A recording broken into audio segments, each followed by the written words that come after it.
Përshëndetje. Familja teorikisht është stre, qetësi, mbështetje, harmoni, por praktikisht shpesh është një fushë betejë ku çështjet më banale kthehen në debate të zjarrta, ku një shprehje, fytyre ose një ton zëri mjafton për të ndezur flakën. Grindjet në familje janë aq të zakonshme sa mund të duken si pjesë e pandashme e jetës bashkë, por sepse ndodhin vërtet, kush e shpjegon? Çfarë ka nën sipërfaqe kur një çift zihet për çelësat, një motër përplas derën ndaj vllajt, apo një fëmijë revoltohet me prindrit? A është kjo thjesht një krizë momenti apo diçka më e thellë? E para është kur afërsia kthehet në presion psikologjik. Afërsia emocionale që ndjejmë me anëtarët e familjes na bën të ndjehemi më të lirshëm për të shprehur çdo emocion. Kjo është arma me dy tehe. Ashtu siç ndjejmë dashuri më të thellë, ndjejmë dhe zemërim më të madh kur ndjejmë se nuk jemi të dëgjuar, vlerësuar apo kuptuar. Në një marrëdhënie të ngushtë, pritshmëritë janë shumë të mëdha. Presim që tjetri të kuptojë vetë se si ndjehemi ne, çfarë na shqetëson apo çfarë na mungon. Ky presion i heshtur për të kuptuar pa fjalë është një nga shkaqet më të mëdha të zhgënjimeve dhe rrjedhimisht këtu nisin grindjet. E dyta është komunikimi i dështuar, kur flasim për të thënë, jo për të dëgjuar. Shumë grindje familjare nuk lindin nga çështje të mëdha, por nga mënyra si komunikojmë, një ton i ngritur, një ironi e padukshme, një kritik me shije gjykuese. Të gjitha janë formula perfekte për të hedhur benzinë zjarrit. Komunikimi reaktiv, kur reagojmë menjëherë pa reflektim, pa përpunuar emocionin, është një nga sportet më të praktikuara në kuadrin familjar. Dhe sa më e ngarkuar emocionalisht të jetë tema, aq më e zhurmshme bëhet edhe debati. Kështu grindja për moslarjen e enëve nuk është më për enët, por për mos respektimin, mungesën e ndihmës apo mungesën e dashurisë. E treta është roli i pritshmërive të pashprehura. Një tjetër burim i zakonshëm i grindjeve është pritshmëria. Në mënyrë të pavetëdijshme ne presim që anëtarët e familjes të na lexojnë mendjen tonë. Një bashkëshort që kthehet nga puna dhe gjen shtëpinë në muj, një vajzë që ndjen se nëna e saj favorizon vëllan, një birë që ndjen mungesën e vlerësimit nga babai. Të gjitha këto ndjesi janë pritshmëri të parealizuara që në vend të bisedojnë qetësisht, shfaqen si shpërthime emocionale.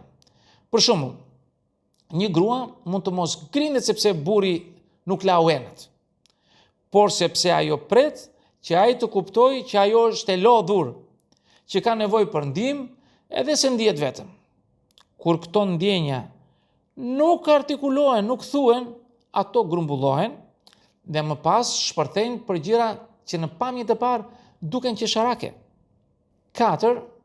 Mekanizmi mbrojtjes.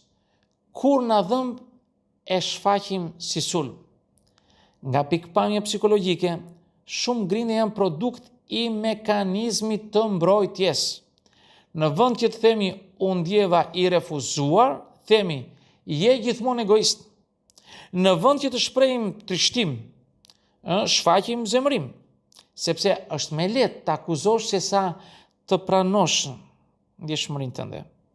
Ky është një proces i pavetëdijshëm, i mësuar që në fëmijëri, nëse kemi parë prindërit tanë të fshejnë dhimbjen nën zemërim, apo të mos lejojmë ndjeshmëri në shtëpi, dhe ne do të bëjmë të njëjtën gjë.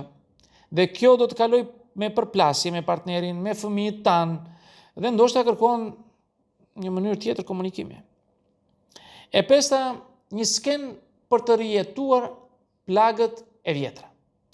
Shumë grindje në familje nuk janë për çështje aktuale, por për plagë të vjetra, të pashëruara. Një baba autoritar mund të ngrejë në zemrën e fëmijës ndjesinë e poshtërimit që ka përjetuar dikur. Një bashkëshort i ftohtë mund të zgjojë brenda gruas ndjesinë e braktisjes që ka provuar nga një prind. Familja për fat të mirë ose të keq është skena ku nënvedia jon kërkon të përmirësoj historitë e vjetra. Problemi është se në vend që të kërkojmë shërim, ne shpesh kërkojmë hakmarrje emocionale, t'i tregojmë tjetrit se si është të ndjesh siç jemi ndjerë ne dikur. E gjashta është dinamika e pushtetit dhe kontrollit. Në shumë familje, grindjet nuk janë thjesht emocionale, janë politike, janë luftë për kontroll. Kush vendos? Kush ka të drejtë? Kush është më i drejtë? Këto pyetje të pashprehura janë të pranishme në mënyrë të fshehur në shumë bashkëbisedime familjare. Kur një partner ndjen se nuk dëgjohet, se fjala e tij nuk vlen, ai shpërthen. Kur një fëmijë ndjen se çdo gjë po i kontrollohet, ai reziston me revolt. Dhe kështu konflikti bëhet mënyra për të kërkuar vëmendje, për të kërkuar barazi, për të fituar një hapësirë të vogël ndikimi. E shtata, kur dashuria nuk mjafton pa kufi të shëndetshëm. Dashuria familjare shpesh është e pa kushtëzuar, por kjo nuk do të thotë se është pa kufi. Në shumë raste, mungesa e kufive është ajo që shkakton përplasje. Kur prindrit ndërhyjnë në martesën e fëmijëve, kur vëllezërit mendojnë se kanë të drejtë mbi zgjedhjen e motrës, kur fëmijët trajtohen si pasuri që duhet të bëjnë çfarë thot prindi. Grindjet shpesh lindin kur dikush ka përcen një kufi emocional, fizik apo psikologjik dhe tjetri reagon me irritim. Jo sepse nuk do, por sepse ndjen që është cënuar. Dhe nëse familja nuk mëson të vendos kufi të shëndetshëm, dashuria vet mund të bëhet e dëmshme. 8. Stresi i jetës së përditshme si katalizator. Faturat, krizat ekonomike, punët shtëpiake, papunësia, mungesa e kohës për veten, të gjitha këto janë sfida reale që i bëjnë njerëzit më të lodhur, më të irrituar dhe më të ndjeshëm. Kjo lodhje emocionale, kur nuk menaxhohet, derdhet mbi njerëzit që kemi më afër. Zakonisht e psojnë familjarët. Shpesh personi që na do, më shumë është ai që merr goditjet emocionale më të mëdha, vetëm sepse është aty. Dhe për ironi, grindje ndodhin më shumë kur nuk ka ndarje të drejtë të ngarkesave. Njëri ndihet sikur bën gjithçka, dhe tjetri ndihet i kritikuar. Dhe kështu tensioni ngjitet derisa shpërthen. Çfarë mund të bëjmë? Grindjet në familje nuk janë gjithmonë të këqija. Disa janë të nevojshme, të shëndetshme dhe çojnë në sqarim, por vetëm nëse bëhen me respekt, me dëshirë për të kuptuar, jo për të dominuar. Janë disa hapa të rëndësishëm për të parandaluar që grindjet të bëhen modele të vazhdueshme dhe dërmuese. Dëgjoj me vëmendje. Jo për t'i kthyer përgjigje, por për të kuptuar ndjesinë ndaj fjalës. Mos supozo, pyet dhe kërko sqarim. Përdor unë ndjej në vend të thuash ti gjithmonë. Mëso të ndash hapësirën, vendimarrjen dhe barrën. Kërko falje dhe sinqeritet dhe kur mendon se je më pak fajtor.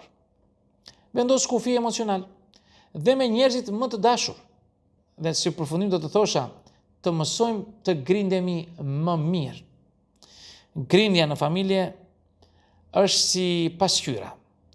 Tregon më shumë për ne se për të tjerët. Tregojnë ndjeshmëritë tona, frikrat tona, historitë që si kemi shëruar kur. Në vend që t'i shmagim ose t'i demonizojmë, le të mësojmë si të grindemi më mirë, pa fyrje, pa poshtërim, pa arrogancë. Të grindemi me dashuri, sepse ndonjëherë dashuria më e thellë është ajo që kërkon të bëhet e dëgjuar në mes të një debati. Në fund të ditës, nuk janë grindjet që shkatrojnë familjen, por mënyra si i menaxhojmë. Dhe kjo është një aftësi që mësohet. Çdo ditë, çdo herë që zgjedhim të kuptojmë në vend që të sulmojmë. Miq, këto do të thosha në këtë video.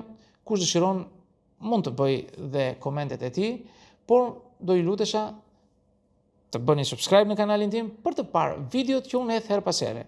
Dhe në videon tjetër, mirë takofshi.